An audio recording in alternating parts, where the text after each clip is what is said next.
Yang pertama, yuhibbuna dunya, mereka umatku cinta terhadap dunia.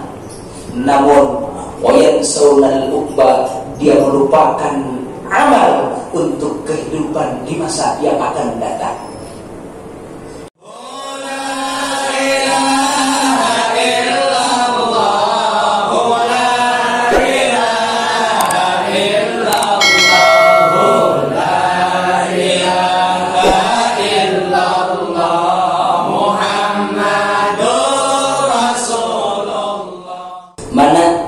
Cinta terhadap 5 perkara dan melupakan 5 perkara. Yang pertama, kata baginda Rasul, yuhibbuna dunya wa yansawnal ukhra. Yang pertama, akan datang suatu zaman terhadap umatku, mereka mencintai 5 perkara, namun mereka pun lupa ataupun lalai terhadap 5 perkara. Yang pertama, yuhibbuna dunya, mereka umatku cinta terhadap dunia. Namun wayansawnal ukhra, dia melupakan amal untuk kehidupan di masa yang akan datang.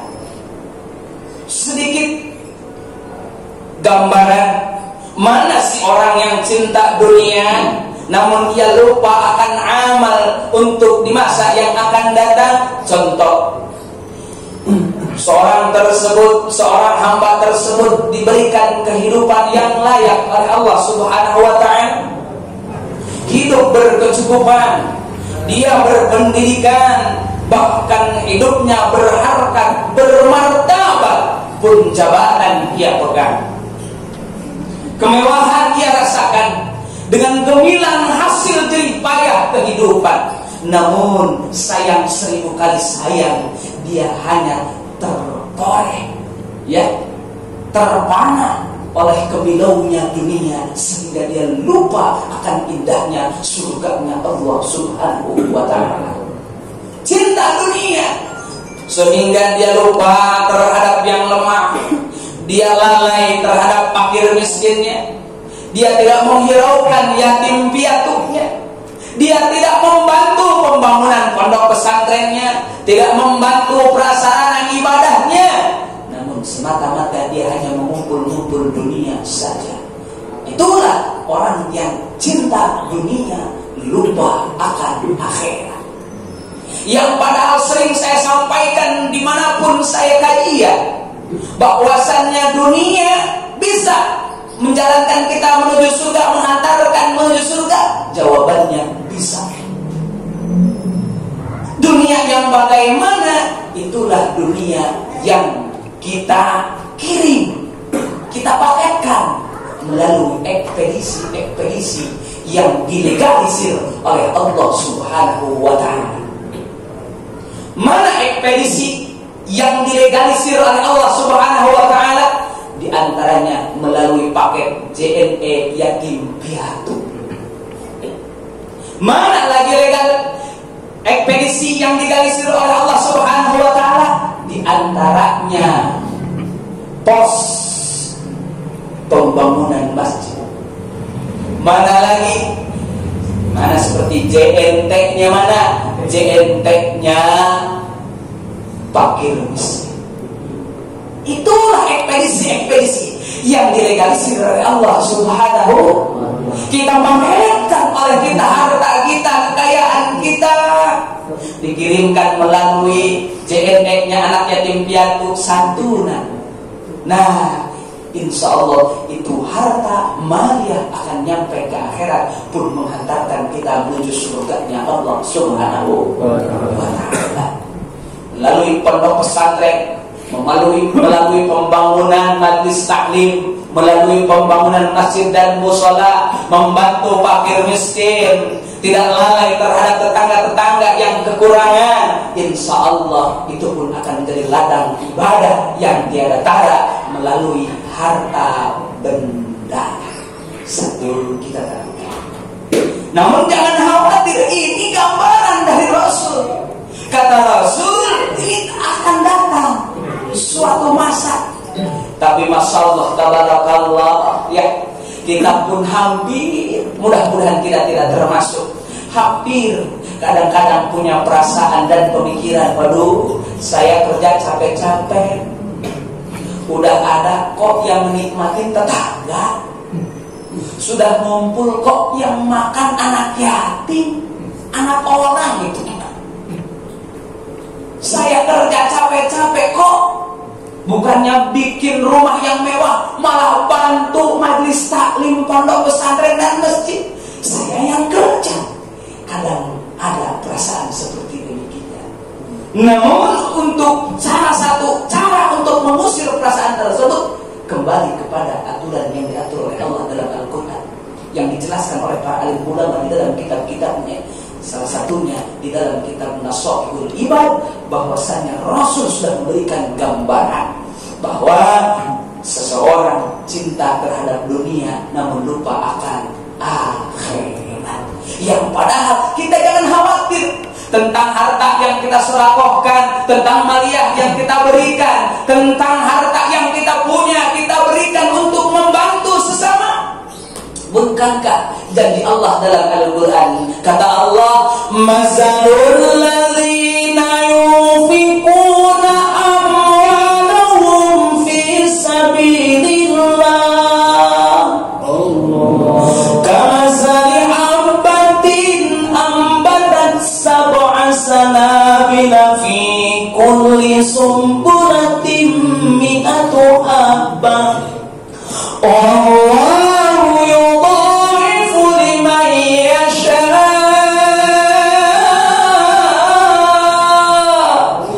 wallahu wasi'un 'alim.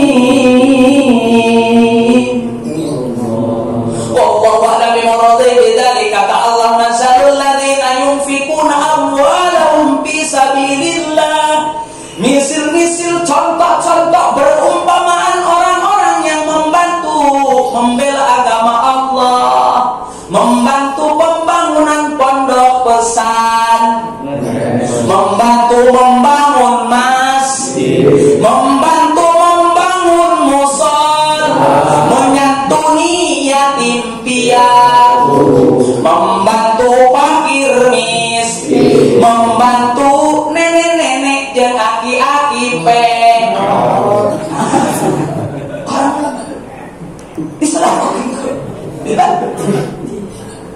Kita bantu fakir miskin melalui tadi JNT-nya yatim piatu, JNT-nya fakir miskin, posnya pembangunan masjid. Nah, jangan khawatir kata Allah. Maka kamasali abbatin ambatat sab'a sanabila fi kulli sumbulatin mi'atu habbah.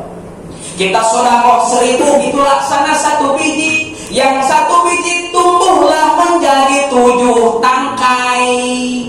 Bertangkainya tumbuh 100 biji. Berarti 1000 dikali 7 berapa? 7.000 dikali 100 berapa? 700.000. Berarti kita membantu fakir miskin, menggelontorkan dari dana harta kekayaan yang kita cari. Harta yang kita kumpulkan cuma 1.000 rupiah, kita gelontorkan untuk santunan.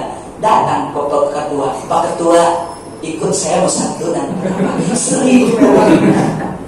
Jangan khawatir, hanya 1.000 Allah balas berapa? 700.000.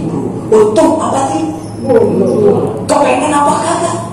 Masya Allah tabarakallah. Maka kembali kata baginda Rasul, banyak nanti umatku yang cinta dunia namun dia lupa akan akhiratnya. Yang padahal dari harta sekian banyak cukup 1.000 rupiah kita keluarkan, dibalas oleh Allah 700.000. Maka nggak ada ceritanya orang yang habis santunan, orang yang habis membantu pembangunan pondok pesantren, orang yang membantu fakir miskin hidupnya kelaparan. Nggak ada ceritanya.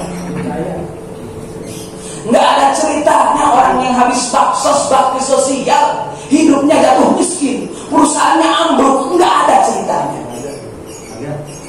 Justru malah setelah beres santunan, setelah beres ini, malah usahanya makin maju dan maju, hartanya tambah banyak dan tambah banyak.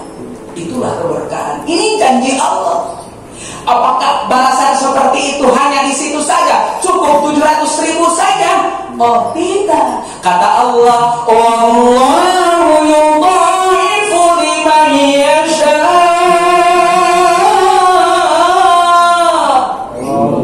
Wallahu wasi'un alim. Allah lah yang akan melipat gandakan atas pahala yang telah kita korbankan. Sedekah 1.000 kita gelontorkan, dibalas oleh Allah 700.000. Itu hanya hitungan minimal. Maksimalnya, wallahu yudha'ifu liman yasha. Allah yang akan melipat gandakan. Wallahu wasi'un alim. Allah yang maha mengetahuinya. Kita selaku umat manusia tinggal ikuti pedoman kehidupan kita. Mana kita berpedoman kepada baginda Rasulullah sallallahu alaihi wasallam. Insyaallah kalau kita tahu untuk apa kita diciptakan ke alam dunia, melainkan undang-undang Allah dalam Al-Qur'an. Kata Allah, "Wa ma khalaqtul jinna wal insa illa liya'budun." Jikalau kita sudah tahu saja untuk apa kita diciptakan dan kepada siapa kita harus berpedoman, insya Allah jaminannya surganya Allah Subhanahu wa ta'ala. Ini yang pertama. Kata baginda Rasul, yuhibbuna dunya wa yansawna al-ukhra. Umat manusia di akhir zaman akan cinta terhadap dunia, namun dia lupa akan akhirat.